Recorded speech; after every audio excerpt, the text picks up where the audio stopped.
Here's the problem. We keep shearing this bolt. Where is it? Can I find it? Right there. It's a breakaway for this big old marker. I think we found the problem. There's a huge amount of play in there because, where is it?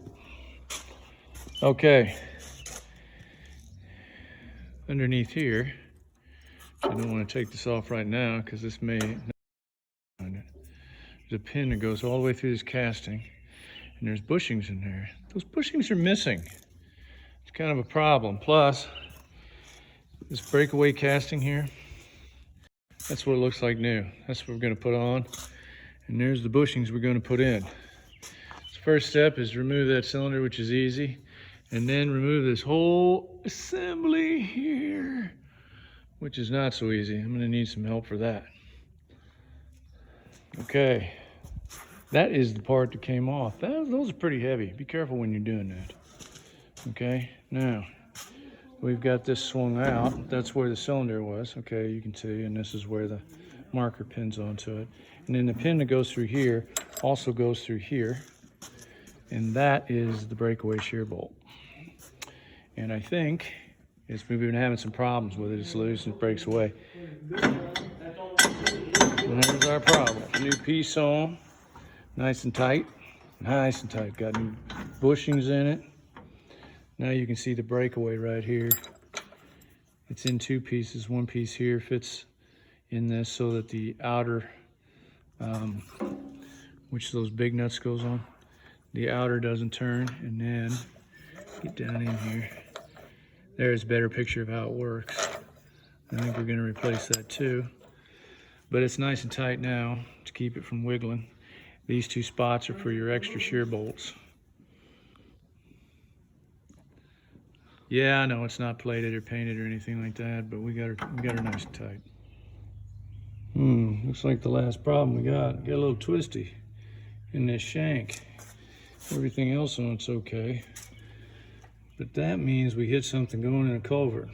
Don't remember, doesn't matter, it's bent. We gotta, what do we have one? We got one around here? Yeah, we've got to use one from Harris over in Alexandria, Illinois. Pretty good people to do business with. So we'll change that out. I discovered something here. Make sure you disengage that before you put this on the ground. That way you've got, they're loose enough to get these bolts out. This has an extra bushing on it. And that's it right there, and that's so you can put the unit on there. Got the chain off. There's a bolt right down here, 8mm, and there's one over here for the chain, and there's a spring on it and an extra bushing. So I've got everything, and there's a no-till cutter under there. I took that off to get some of the weight off, and we'll just pull this whole unit off and roll it over and put the new shank. Rolled it over here to the cleaner part of the shop, and it just sits on its nose like that, and it's a whole lot easier to take it apart. To use when we got this straight. Some things you want to look for is make sure it's straight, which I did. And these are left-handed, right-handed threads, so make sure somebody didn't get confused and mess up the threads. This is early 7200, so it's going to have these pegs sticking out here instead of a threaded hole. If you buy a new one from Deere, which is fine, it's high-end, high-quality stuff, you'll get new arms with it, and those arms will be for a depth gauge wheel with a, it uses a set screw instead of the old roll pin. Okay, so remember that. When you get a new one, you might need some more parts, but this is a good recycled one. It's still good, but it's for early 7200s. Will have this on it, and we'll just swap those over, and it looks pretty good. So we'll start tearing things apart and putting it back together. We'll put it back together when it's off, because you can roll it instead of having to get in there. Looks like there's plenty of room now, but it's a little easier to do it out here in the open. That's the best way to change this assembly right here. And this is something we got from that outfit right there. I've had pretty good pretty good results from them. There's an adjusting cam on either side. I think that's why we got it. It's been a while since we did. But the best way to get that off is just let the spring pressure off. And then right down here, just take those two off and we'll swap it right over to there. Okay, rotary scraper, easy to get off. Your openers, simple to get off. Just remember that to tighten them, you go in the direction of rotation. Loosen them, you go opposite direction of rotation. So this one is on the left. So it goes clockwise to loosen it. And you don't know how many times, as many years I've been doing this, I can forget that, but yeah, you can forget it.